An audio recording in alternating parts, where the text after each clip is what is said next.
Purihin ng Diyos, purihin ng ating Panginoon. Ano nga ba ang kaaway ng kaluluwa upang ito hindi maging matabang lupa?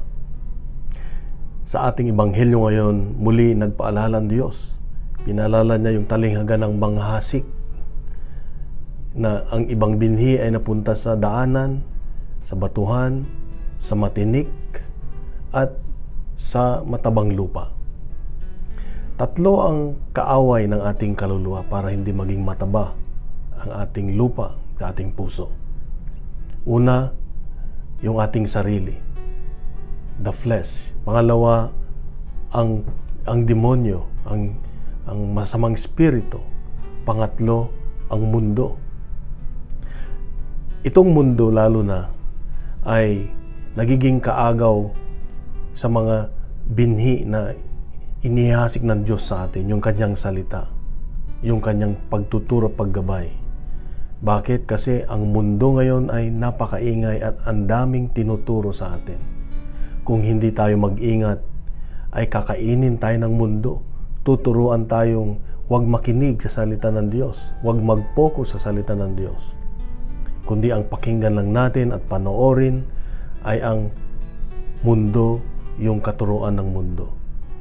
Yung mga napapanood natin, yung mga napapakinggan natin, yung mga nabibili natin, lalong-lalo na yung tinuturong pagkakaroon ng maraming kayamanan.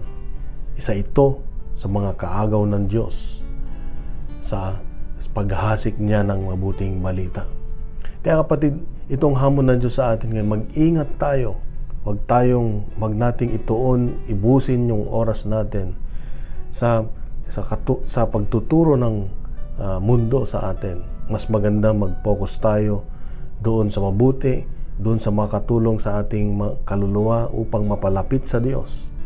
Paggawa ng mabuti, pagtulong sa mga taong may pangailangan, hindi lamang material kundi yung ating presensya. Sabi nga, kapatid, ito ang hamon ng Diyos sa atin ngayon.